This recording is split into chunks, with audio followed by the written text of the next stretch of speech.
ये सच है क्या 84 लाख की योनि? बिल्कुल बिल्कुल। कैसे, मतलब आप कैसे बोल ये सकते? ग्रंथों के आधार पे भी है हाँ। और इसको वैज्ञानिकों ने भी कहीं पे माना है कि पुनर्जन्म होता है। आम तौर पे कि जो ज्योतिष के जानकार हैं वो जरा खुल करके सबके सामने नहीं आते, वो बड़ा कैद रहते हैं, बड़ा रिजर्व रहते हैं। जी जी। तो मैं जब आपके परिवार को देखता हूँ तो सब गवर्नमेंट जॉब वाले हैं। जी जी। पंडित राजेंद्र प्रसाद सेमवाल सामाजिक कार्यकर्ता और ज्योतिष के जानकार कैसे हो गए, मतलब क्या?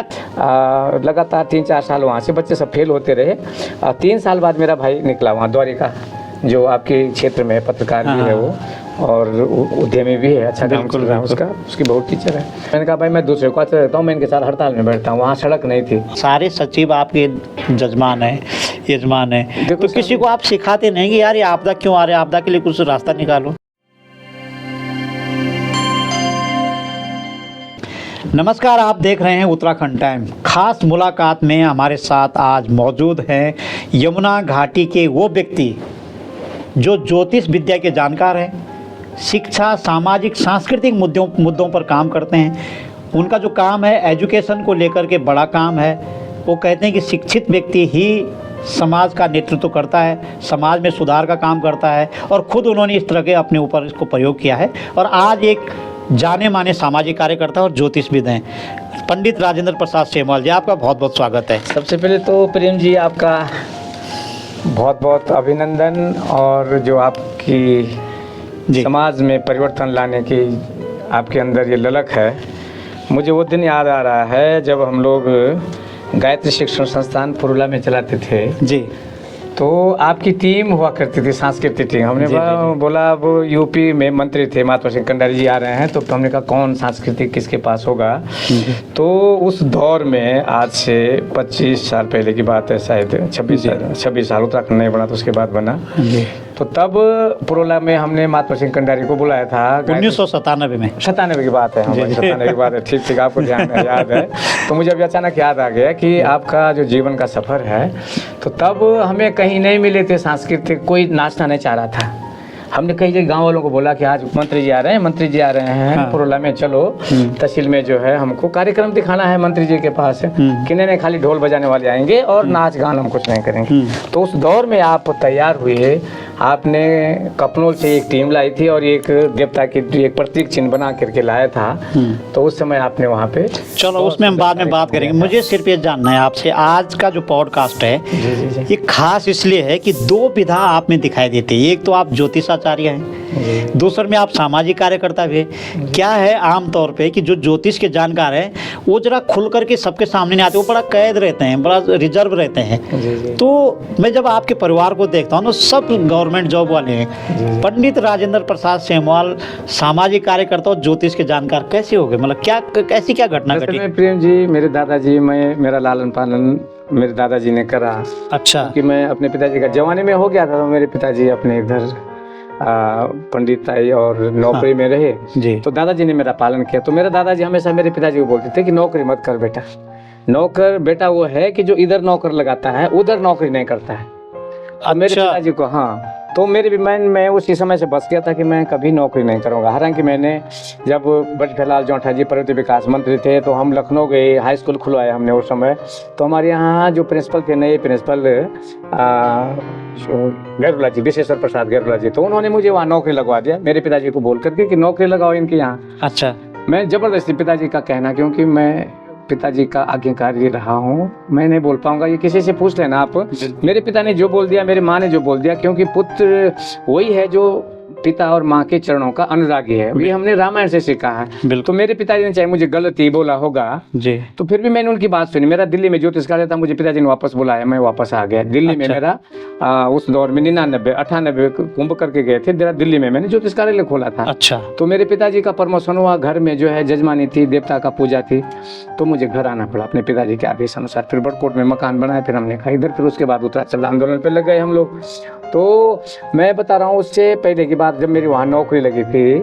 अच्छा। जब हमने हाई स्कूल खुलवाया। अच्छा। क्योंकि असल में जब मैं कक्षा 6-7 में पढ़ता था तो वहाँ 2 मास्टर हुआ करते थे, वो बारी बारी आते थे जूनियर हाई स्कूल। कहाँ पर की बात? सरनोल गाँव में वो बारी बारी में आते थे। कभी एक मास्टर आ गया, कभी उनको नींद आती थी, ठीक है ना, कक्षा 6, 7, 8 ऐसे चला। फिर मेरे अंदर ये रहा कि भाई यहाँ हाई स्कूल होना चाहिए। तो ये क्रांति हाँ 7 क्लास से, हाँ 6-7 में शुरू हो गई थी। परिवार में क्रांतिकारी था क्या? हाँ मेरे दादाजी रहे स्वतंत्र संग्राम सेनानी आंदोलन, हाँ ये हुई शहीद जिन्होंने तिलारी का जो तो आंदोलन, जिन्स था वो बिल्कुल। हाँ उन्होंने शुरू करा था। तो उन्हीं के अंदर ये था, उन्होंने तो राजा के जो एसडीएम थे उसको जूता मारा वहाँ पे भरी सभा में। तिलारी का कांड वहीं से शुरू हुआ, क्योंकि विद्रोह हुआ भू कानून, उसके बारे में आप 30 मई 1930 को जो तिलारी कांड हुआ, जी। उन्होंने सारे हक को जो है राजा ने कब्जा कर दिया था। तो वो क्रांति आपके अंदर जगी? क्रांति मेरे अंदर जगी। मेरे दादाजी यही बोलते थे कि भाई पुत्र वो है जो इधर नौकर लगाता है, कौन लोग नौकर। हाँ। मेरे दादाजी बोलते थे कि सबसे पहले वो बेटा ठीक है जो इधर नौकरी लगाता है, और वो बोलते थे कि विकट है नौकरी, सबसे विकट नौकरी है और सबसे कठिन योग है, और अच्छा। चाकरी तो सबसे बेकार है, कि निकृष्ट है चाकरी को। ये माना है कि दूसरे की नौकरी करना जो है, ऐसा मानते थे उस समय के दौर में।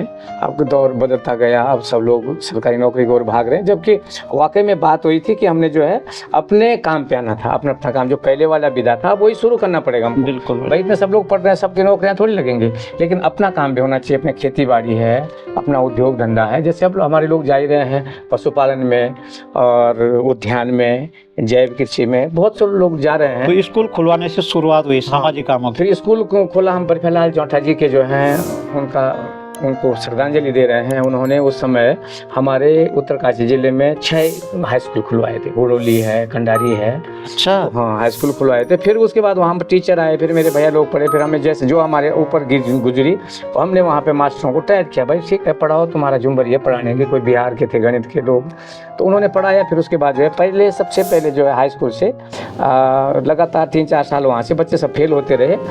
3 साल बाद मेरा भाई निकला वहाँ द्वारिका, जो आपके क्षेत्र में पत्रकार भी है वो, और उद्यमी भी है, अच्छा काम चल रहा है उसका, उसकी बहुत टीचर है, तो वो निकला। फिर उसके बाद मेरा दूसरा सुशील भाई निकला वहाँ से, फिर वो भी टीचर है। हाँ मेरे दादाजी का जो त्याग था वहाँ उस स्कूल के लिए ज़मीन दी थी, और उन्होंने सबसे पहले दरमियान गुरुजी थे हमारे, वो सुनाते थे कि यहाँ हमारे यहाँ आया कि बेसिक स्कूल, और बेसिक स्कूल कोई ज़मीन देने को तैयार नहीं था कि अच्छा। अब मेरे दादाजी की लड़कियाँ के साथ मेरे पिताजी लोग बाद में हुए, तो मेरे दादाजी ने कहा कि मेरे बेटे तो है नहीं, मैं दे देता हूँ जितना खेत है ना। तो वो स्कूल वापस जा रहा था।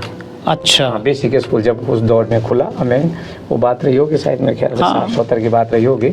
तो दरमियान गुरुजी बोलते थे कि ये जो स्कूल है, जो अभी भी जो स्कूल की बिल्डिंग है वो हमारे खेत के ऊपर बनी हुई है, वो दान दे रखा है, वो दान दे रखा है उसी से। बहुत बड़ी बात है। तो इतना, और आज सबसे ज़्यादा कर्मचारी हमारे परिवार से हैं, डॉक्टर भी है हमारे परिवार से।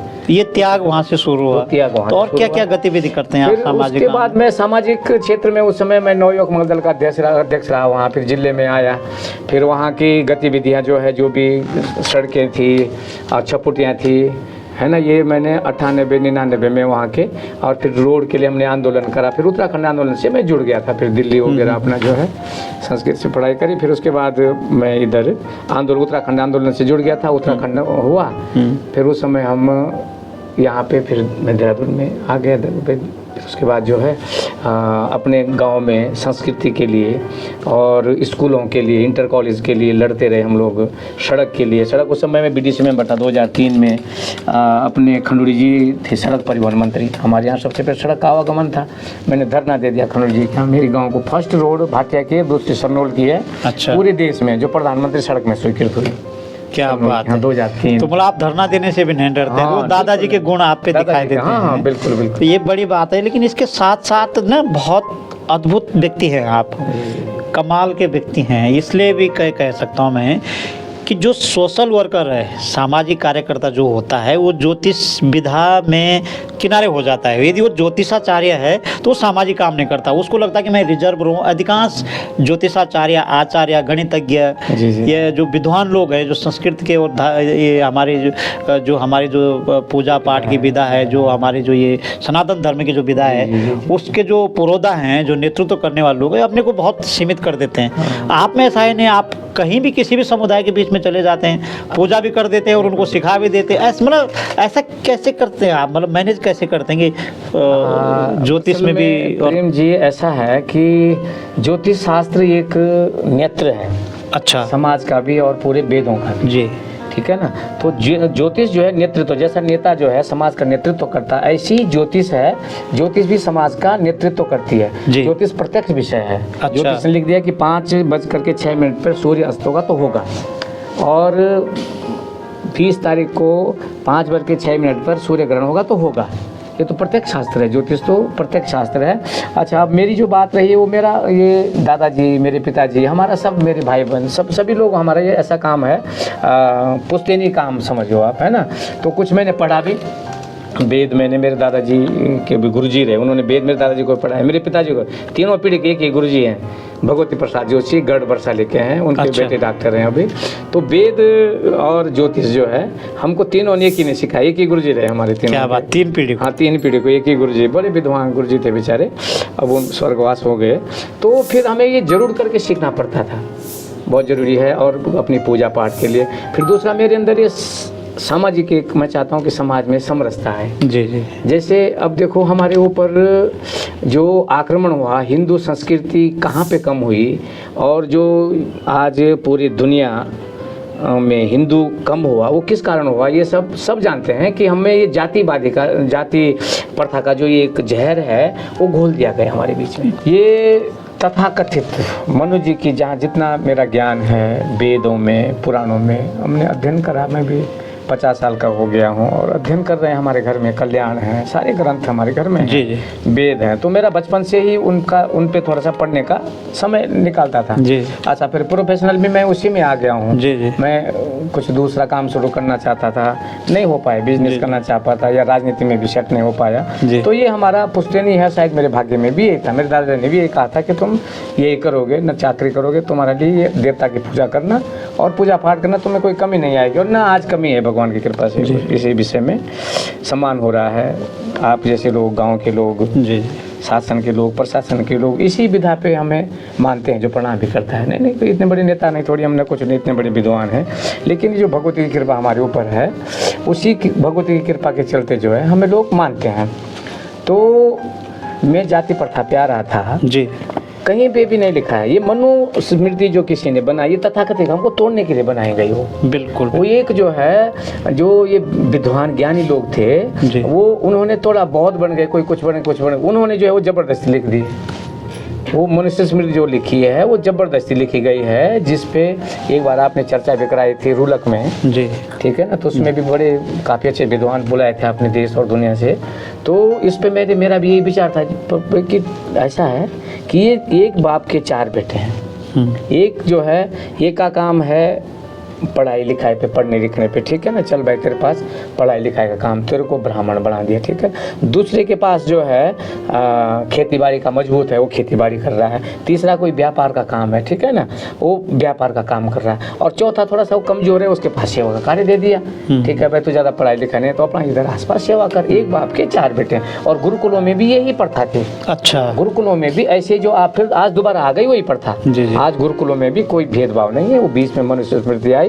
आज हर गुरुकुल में हर उसका व्यक्ति है, हर जाति का व्यक्ति है। और हम तो ये बोलते हैं कि मुसलमान ईसाई भी आए, वो भी आए, इस मुसलमान भी पढ़ रहे हैं। अब बहुत सारे आपने देखा किसी को रामायण याद है, कई मुसलमान किसी को महाभारत याद है, पूरी श्लोक बोलते हैं। तो अब पुनः एक वो समय आ रहा है जो पहले की प्रथा थी, जो वेद के हिसाब से। तो मतलब ऐसा कोई जो हमारे पुराण हैं या वेद हैं, जो हमारे धार्मिक ग्रंथ हैं, उनमें कहीं भेदभाव कहीं भी नहीं भेदभाव मान्यवती लिखा है। ब्राह्मण से मुखमासित वाहु राजन्य कृतः, ये वेद का श्लोक है कि ब्राह्मण की उत्पत्ति उसी एक ही पुरुष से निकले हम लोग भाई। ब्राह्मण की उत्पत्ति भगवान के जो विराट पुरुष था मुख से हुई, और क्षत्रिय की बाहु से हुई, और वैश्य की जो व्यापार करता है उसकी पेट से हुई, और जो सेवा करता है उसकी पैर से हुई। तो हम पैर के बिना चल सकता हूँ मैं, तो हाथ के बिना भी नहीं चल सकते हैं, मुंह के बिना भी नहीं चल सकते हैं। ब्राह्मण के मुख से हुई उत्पत्ति, ठीक है ना। तो ये विभाग है। आज अभी मैं कई बार जड़ एक ही है। हाँ बिल्कुल एक है भाई। आज मेरा जन्म जो है अच्छा ब्राह्मण कुल में होगा, कल क्षत्रिय कुल में होगा, कल दूसरे। ये तो एक सर्किल है, ये प्रकृति का सर्किल है। हम लोग कई बार हम आए हैं, कई बार हम बाप बने, कई बार बेटे बने, कभी मेरे पिताजी मेरे दादा बने, कभी। तो सब प्रकृति है। 84 लाख योनि भुगत करके फिर पुनः हम। ये सच है क्या 84 लाख योनि? बिल्कुल। कैसे, मतलब आप कैसे? ये ग्रंथों के आधार पे भी है, और इसको वैज्ञानिकों ने भी कहीं भी माना है कि पुनर्जन्म होता है। और कई लोगों ने आपने सुना होगा आजकल भी चल रहा है कि पुनर्जन्म जरूर होता है और दोबारा हमको यहाँ पे आना पड़ता है। जो हमारे ग्रंथों के हिसाब से है, ग्रंथों के हिसाब से भगवान हमको 2 समय दे 2 वक्त देता है सुधरने के लिए। अच्छा। ये आप मेरे में भाई ये सीधी सी बात है कि हम जो हैं जिस प्रकार से समुद्र का कण बादल बनते हैं, ठीक है ना, पूरे संसार में आ जाते हैं, फिर वो बादल बरस करके और पानी के रास्ते वो समुद्र में पहुंचते हैं, ठीक है। ऐसे ही हम लोग हैं, हम भी कहीं से कहीं जो हमारे जो आत्मा है वो किसी न किसी से हम लोग निकले हुए हैं, ठीक है ना। तो यदि हमने 2 मौका देता है सोचने का भगवान मोक्ष के लिए, जिसको बोलते हैं मोक्ष, तो 2 मौके देता है। एक मौका तो जो है स्त्री बनाता है, पहले वो पुरुष बनाता है। अगर पुरुष ने किसी ने मोक्ष प्राप्त कर लिया तो वो प्राप्त भगवान को प्राप्त हो जाता है, और यदि उसने नहीं कर पाया तो स्त्री बनाता है। अच्छा। स्त्रियों को देखा हुआ आपने, वो हृदय प्रधान होती हैं, वो जो भी विषय को लेते हैं वो हृदय से लेते हैं और मानते भी हैं। आजकल जो धार्मिक जहाँ पे कथाएं होती हैं वहाँ महिलाओं की संख्या ज़्यादा रहती है, क्योंकि महिलाएं हृदय प्रधान है और पुरुष बुद्धि प्रधान। वो बुद्धि से सोचता है पता नहीं क्या ढोंगी नहीं आ क्या बैठ रखा है, ढोंग है कि क्या है कथा है, लेकिन वो लोग हृदय से सोचते हैं। और वो फिर यदि किसी ने साधना कर लेते हैं, साधन धाम मोक्ष कर द्वारा हमें जो मनुष्य योनि मिलती है वो साधना के लिए मिलती है और मोक्ष प्राप्ति के लिए मिलती है।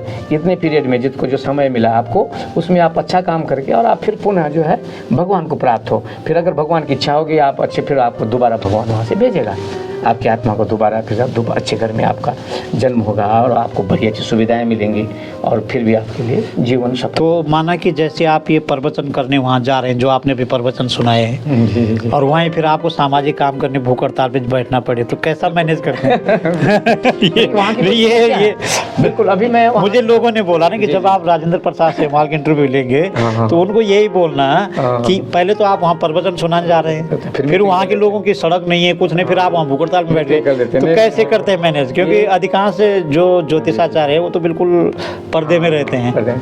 ये सही याद दिलाया आपने। एक बार की बात है जी, लसीर पालकोट कोटेश्वरी एक जगह पड़ती है टिहरी में। तो मेरा छोटा भाई अनिल है, उसको मैंने वृंदावन से भागवताचार्य करवाया और कथा करवा रहे थे उसकी वहाँ लसीर वाले कोटेश्वर में जी। फिर वहाँ एक गाँव है कोटेश्वर लसीर में अंदर, उन्होंने हमको वहाँ बुला लिया। अच्छा। तो मैंने कहा भाई आचार्य मैं था उसमें, मैंने कहा भाई मैं दूसरे को आचार्य रहता हूँ, मैं इनके साथ हड़ताल में बैठता हूँ, वहाँ सड़क नहीं थी ऐसा है? हाँ, मैंने डीएम को जो है वहाँ डीएम को बुलाया और हड़ताल में मैंने कहा नहीं तो सब लोग ये मरने वाले हैं। फिर उनके वहाँ पे वो रोड खुली।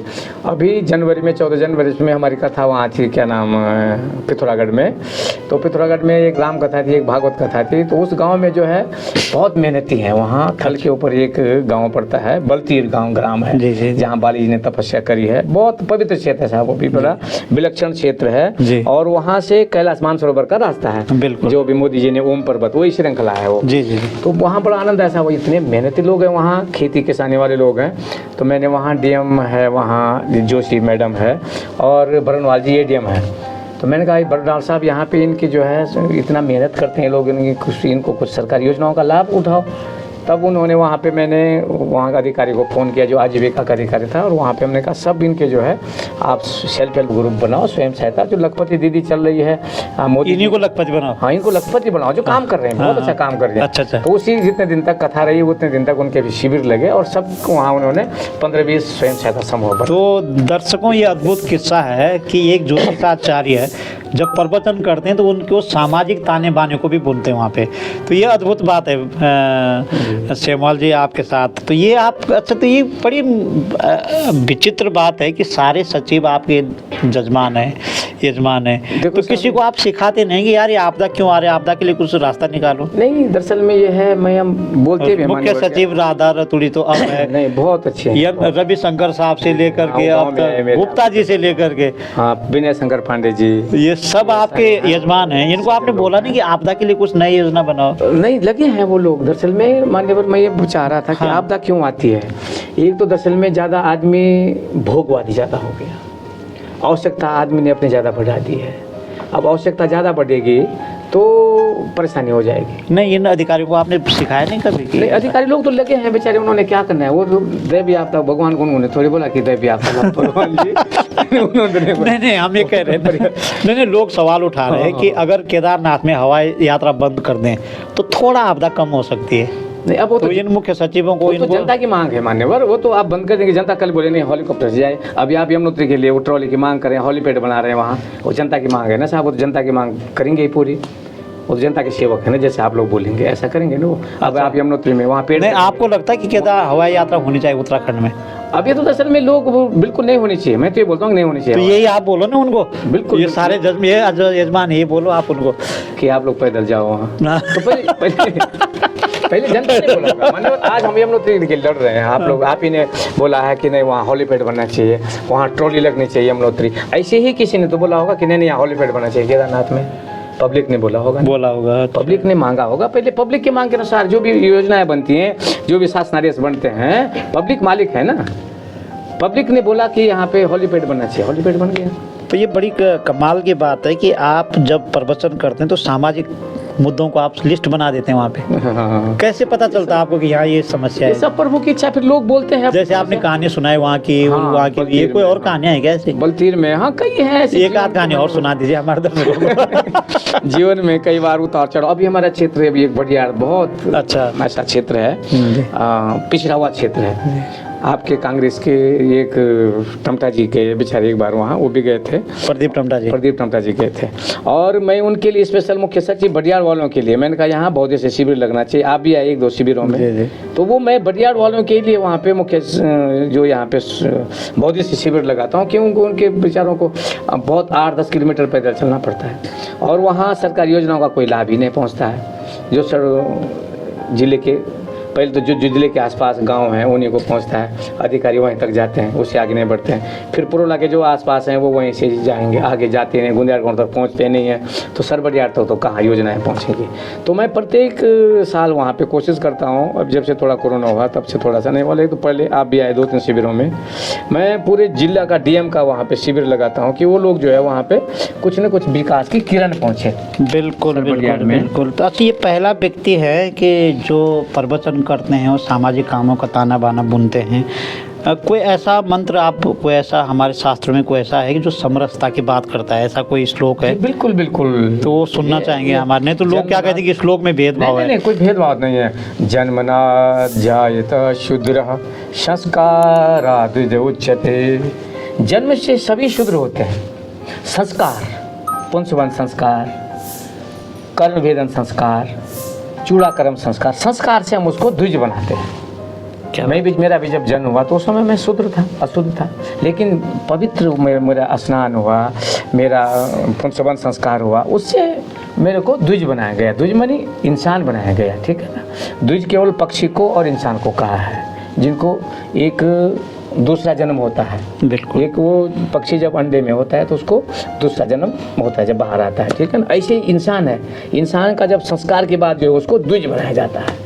तो सभी हैं जिसके संस्कार हो गए हैं, जो संस्कारों में आ गया है वो इंसान बन गया। तो इंसान सभी है, उसमें ब्राह्मण भी है, मुसलमान भी है, सभी ईसाई भी है, सभी जिन पे प्राण है वो सभी प्राण है, सभी प्राणी है। तो बिल्कुल, आज दर्शकों हमने एक ऐसे साथी को आपको मिलाया जो ज्योतिषाचार्य भी हैं और सामाजिक कार्यकर्ता भी हैं।